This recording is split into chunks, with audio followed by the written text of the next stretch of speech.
जय श्री राम दोस्तों, मैं केशवर पाल आज एक फिर नया वीडियो लेकर आया हूँ। यह रामपाल की जो पुस्तक है गहरी नज़र गीता में। दोस्तों, इस पुस्तक में यह लिखता है कि ब्रह्मा विष्णु महेश के माता जो अष्टंगी दुर्गा हैं, और नकली धर्मगुरु कहते हैं कि ब्रह्मा विष्णु महेश के कोई माता पिता नहीं है। तो दोस्तों, यह रामपाल अपने को असली धर्मगुरु कहता है और शास्त्र के अनुसार भक्ति साधना देने वाला कहता है, और दूसरे सबको नकली धर्मगुरु कहता है। तो आज हम इस देवी भागवत में देखेंगे कि क्या वास्तव में देवी जी ब्रह्मा विष्णु महेश की माता हैं, ब्रह्मा विष्णु महेश को जन्म देने वाली हैं। ठीक है, तो आज हम आइए देवी भागवत में आपको पूरा दिखाते हैं शुरू से लास्ट तक देवी जी कौन है, ब्रह्मा विष्णु महेश कौन है। ठीक है, आइए वीडियो में बने रहिए। यह रामपाल की गहरी नज़र गीता में अनुवाद करता संत रामपाल दास महाराज कबीरपंथी। इनका फोटो खूब लगा हुआ है। ज्ञान पर आक्रमण कर रहे हैं और काम क्रोध मोह लोभ अहंकार और मन इनके घोड़े रथ खींच रहे हैं। तो वास्तव में दोस्तों, इसका नाम जो है होना चाहिए रामपाल तेरी बुरी नज़र गीता में, लेकिन रामपाल दास जो है लिखते हैं गहरी नज़र गीता में। तो आज हम यहाँ से पढ़ेंगे। यहाँ से अन्य प्रमाण श्री देवी महापुराण के 30 स्कंद अध्याय 4-5 पृष्ठ संख्या 138 संबंधित प्रकरण की फोटो कापी।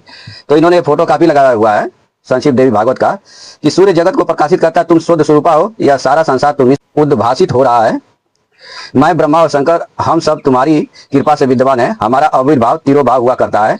केवल तुम ही नित्य हो, जगत जननी हो, प्रकृति स्वरूपा देवी हो। तो सबसे पहले आविर्भाव तिरोभाव को हम आपको दिखा देते हैं विष्णु पुराण से। अब जैसे इसमें ये लिखा हुआ है, यह प्रथम अंश है विष्णु पुराण का। प्रहलाद कृत भागवत स्तुति और भगवान का आविर्भाव, यानी प्रहलाद जी भगवान की स्तुति कर रहे हैं और भगवान आविर्भाव हो जा रहा है भगवान का। तो यहाँ पे भगवान किसके गोद से पैदा हुए, किसके गर्भ से पैदा हुए। ठीक है, तो ये आविर्भाव का अर्थ होता है प्रकट हो जाना, यानी प्रहलाद स्तुति करते हैं तो भगवान तुरंत प्रकट हो जाते हैं। यहाँ देखिए 12वां अध्याय प्रथम अंश का विष्णु पुराण। इसमें ध्रुव की तपस्या से प्रसन्न हुए भगवान का आविर्भाव। तो दोस्तों, यहाँ भगवान ध्रुव तपस्या करते हैं, भगवान तुरंत प्रकट हो जाते हैं। ये नहीं भगवान किसी माता के गर्भ से जन्म लेते हैं, ठीक है, और उन्हें ध्रुव पद दान कर देते हैं, दे देते हैं। तो आविर्भाव का अर्थ होता है प्रकट हो जाना, और तिरोभाव का अर्थ होता है छुप जाना। ठीक है, तिरोभाव का आविर्भाव का एक साथ इसी विष्णु पुराण में हम आपको दिखा देते हैं।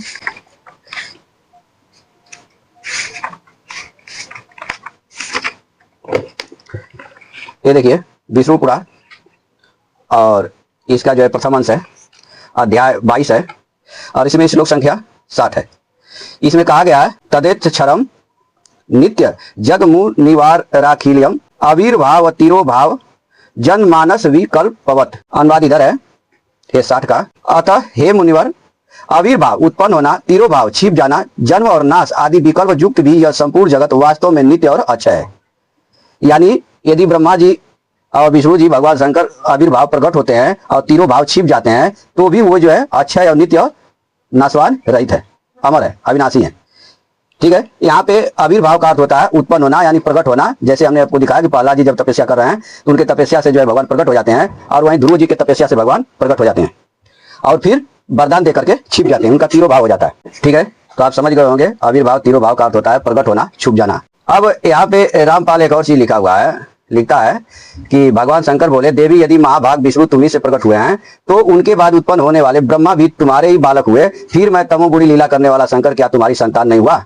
अर्थात मुझे भी उत्पन्न करने वाली तुम ही हो शिवे, संपूर्ण संसार की सृष्टि करने में तुम बड़ी चतुर हो। ठीक है, तो यह दो जो है ब्रह्मा भगवान विष्णु और भगवान शंकर की स्तुति है, और यह प्रश्न है। ठीक है, हम आपको दिखाएंगे।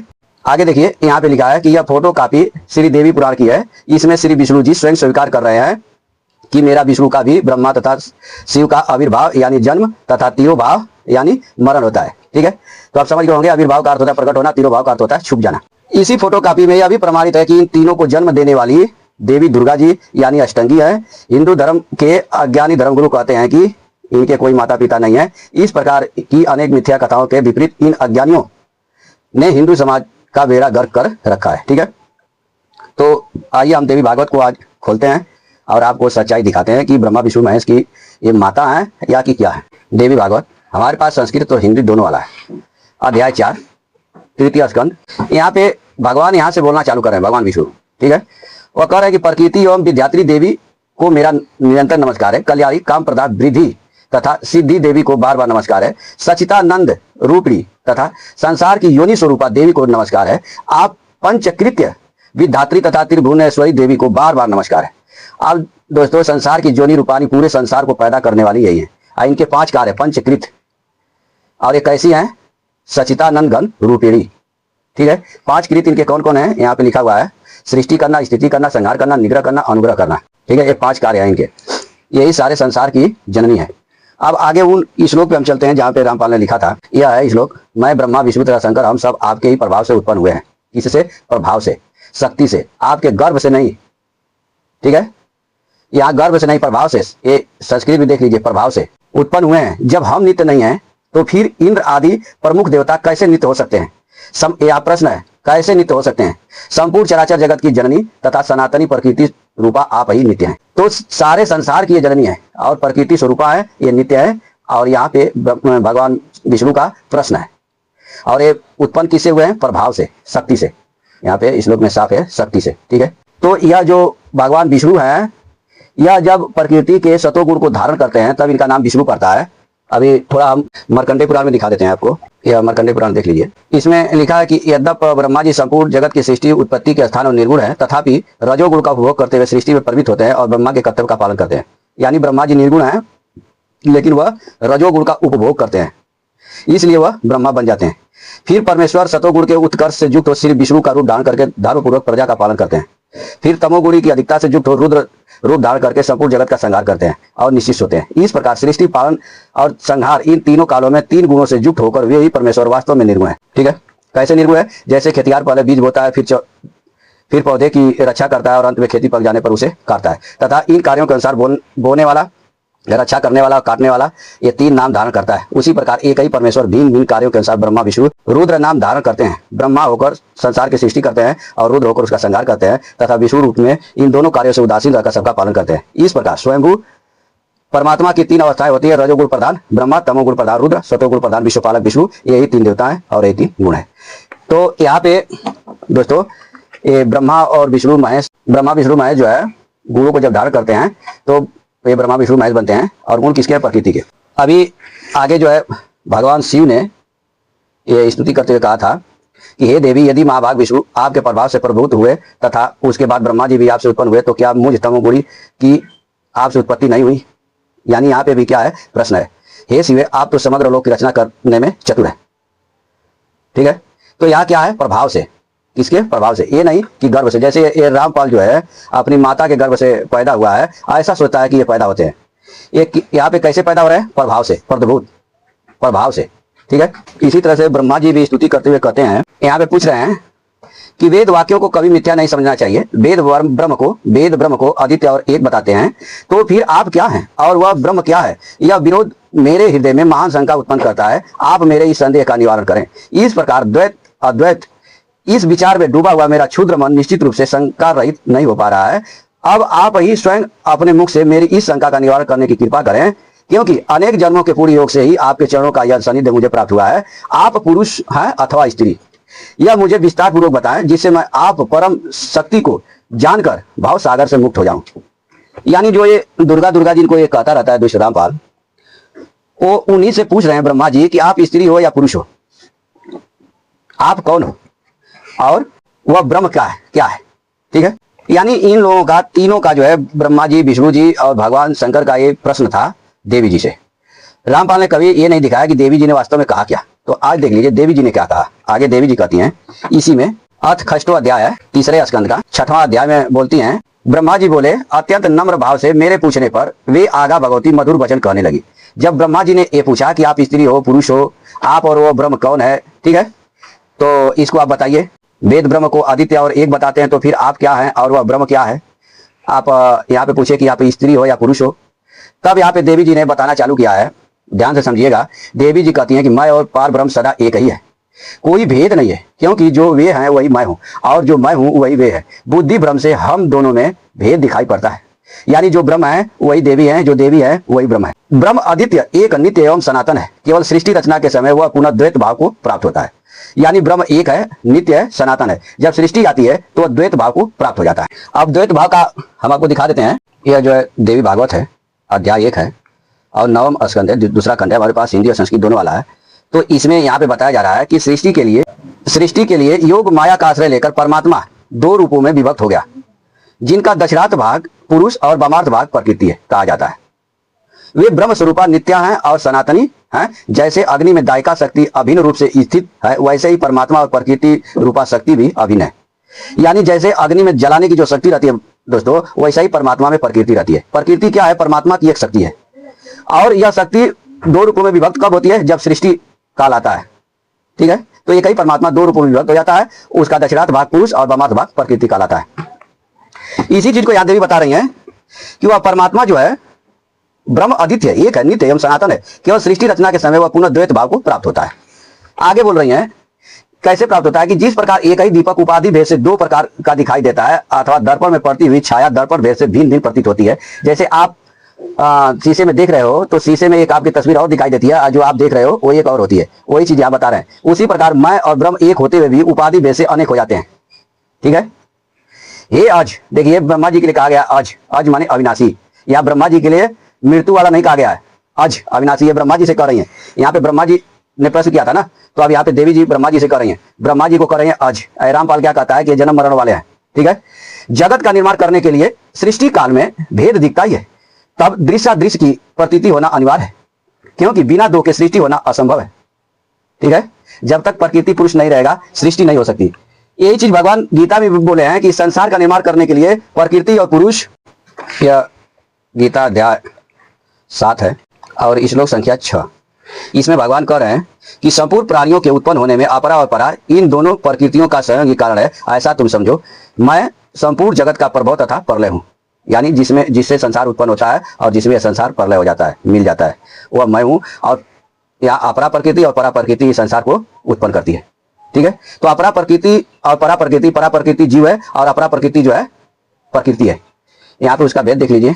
या 4-5 में बोल रहे थे भगवान कि पृथ्वी जल तेज वायु आकाश ये पंच महाभूत और मन बुद्धि तथा अहंकार, इस प्रकार या 8 प्रकार के भेद वाली मेरी यह अपरा प्रकृति है। और हे माँ भाव, इस अपरा प्रकृति से भिन्न जीव रूप बनी हुई मेरी परा प्रकृति को जान, जिसके द्वारा यह जगत धारण किया जाता है। ठीक है, तो यहाँ पे देवी जी बता रही हैं कि जब सृष्टि आती है तो हम दो में हो जाते हैं, एक प्रकृति एक पुरुष। उसी को जीव कहते हैं, उसी को आत्मा कहते हैं। फिर कह रही हैं कि सृष्टि के प्रलय काल में मैं न स्त्री हूं न पुरुष हूं और न ही नपुंसक हूं, परंतु जब पुनः सृष्टि होने लगती है तब पूर्वतः यह भेद बुद्धि के द्वारा उत्पन्न हो जाता है। मैं ही बुद्धि श्री घृति कृति स्मृति श्रद्धा मेधा लज्जा सुधा तीसरा ये तमाम बता रही हैं कि मैं हूं। ये देखिए पारा अपरा ये सब बता रही हैं कि मैं हूं। हे पदियों ने, आप यह देखिए कि संसार में मैं क्या नहीं हूं और मुझसे पृथक कौन सी वस्तु है। इसलिए आप यह निश्चित रूप से जान लीजिए कि सब कुछ मैं हूं। ठीक है, आगे बता रही हैं दोस्तों, बताने के लिए बहुत कुछ बताई हैं। आगे बता रही हैं कि निश्चित ही मैं समस्त देवताओं में भिन्न भिन्न नामों से विराजती हूँ तथा शक्ति रूप से प्रकट होती हूँ और पराक्रम करती हूँ। ठीक है, आप जैसे ये रामपाल जो है साधारण माता पिता की तरह से, जैसे ये अपने माता पिता से पैदा हुआ है, वैसी स्थिति में देखता है श्रीमद् भागवत को, हमारे वेदों को, हमारे गीता पुराण को। तो आप ये बताइए कि क्या इसकी माता जी इसके अंदर है? नहीं ना। लेकिन ये क्या कर रही हैं कि निश्चित ही मैं समस्त देवताओं में भिन्न भिन्न नामों से विराजती हूँ तथा शक्ति रूप से प्रकट होती हूँ। किस रूप से? शक्ति रूप से प्रकट होती हूँ और पराक्रम करती हूँ। अब ये क्या है, किस देवता में क्या है? मैं ही गौरी हूँ। ये गौरी किनकी है? भगवान शंकर की। ब्राह्मी हूँ। ब्राह्मी किसके? ब्रह्मा के। रौद्री रुद्र के। और ब्रा भगवान। वैष्णव भगवान। शिवा शिव भगवान। वरुणी कावेरी नरसिंह भगवान। और वासवी शक्ति के रूप में विद्यमान हूँ। सब कार्यों को उपस्थित होने पर मैं उन देवताओं में प्रविष्ट हो जाती हूँ और देव विशेष को निमित्त बनाकर सब कार्य संपन्न कर देती हूँ। यानी दोस्तों ये क्या है? शक्ति है।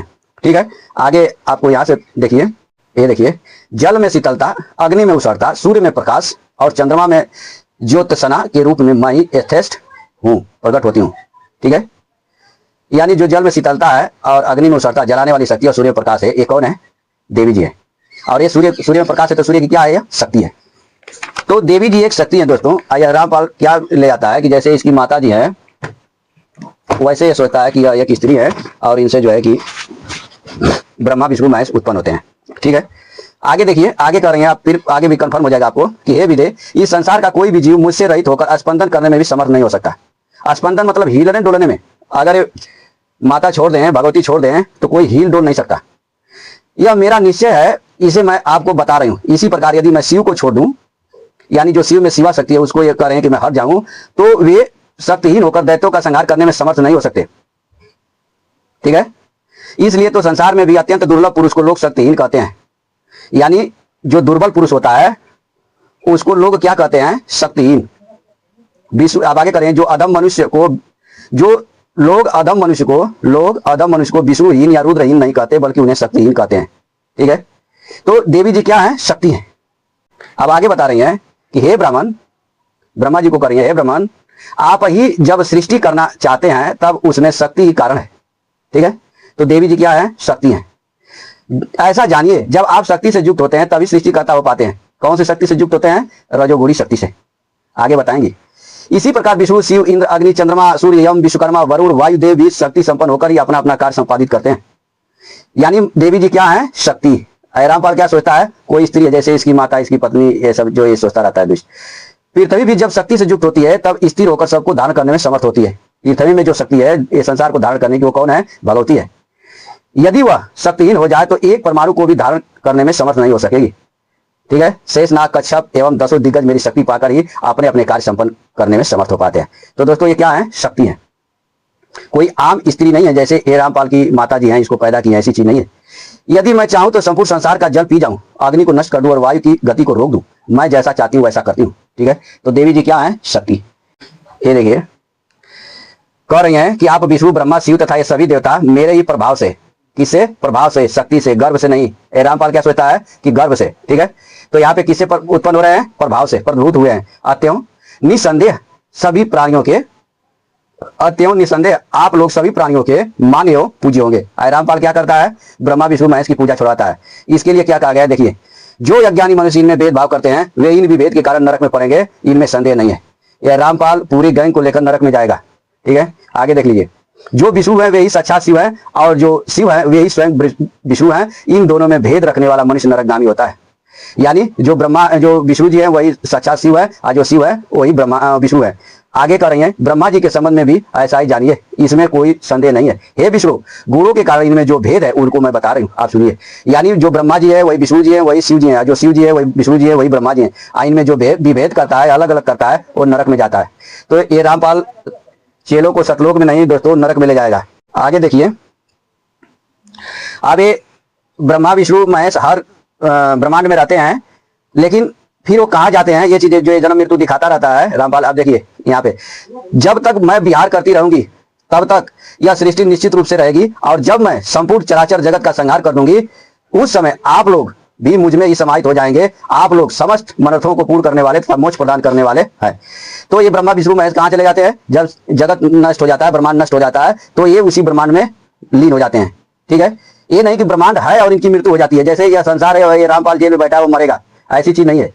या जब ब्रह्मांड नहीं रहता है तो उसी ब्रह्मांड, जब ब्रह्मांड जो विलय हो जाता है तो उसी में ये ब्रह्मा, विष्णु, महेश चले जाते हैं, ऐसा यहाँ पे लिखा है। ठीक है, यहाँ पे किसी भी तरह से सामान्य जो हमारे माता पिता हैं वैसे चीज यहाँ पे नहीं है। अब मैं थोड़ा और आपको दिखा देता हूँ।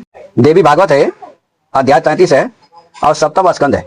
इसमें कहा गया है दोस्तों कि जैसे माया के प्रभाव से ही जीव अनेक प्रतीत होते हैं, तो जो वास्तव में अनेक नहीं है, वैसे ही माया के प्रभाव से ईश्वर की भी विविधता का भान होता है, न कि अपने स्वभाववश। यानी ईश्वर एक ही है, वह केवल माया के को लेकर, प्रकृति को लेकर, प्रकृति के गुण को लेकर के, जैसा कि हमने आपको मार्कंडेय पुराण में भी दिखाया कि जब रजोगुण का उपभोग करते हैं तो वही भगवान जो है ब्रह्मा बन जाते हैं, और जब सतोगुण का उपभोग करते हैं तो विष्णु बनते हैं, तमोगुण का उपभोग करके शिव बनते हैं। वही चीज बताया गया है कि विभिन्न जीवों के देह तथा इंद्रिय के समूह जैसे भेद की प्रतीति अविद्या के कारण है, वास्तव में नहीं है, उसी प्रकार जीवों में भेद अविद्या के कारण है, इसमें दूसरे को हेतु नहीं बताया गया है। हे धराधर, गुणों सत्व, रज तथा तम, ये गुण में उन गुणों के कार्य रूप वासना के भेद से जो विभिन्नता की प्रतीति करने वाली है, वही माया एक पदार्थ से दूसरे पदार्थ में भेद का हेतु है, कोई अन्य कभी नहीं है।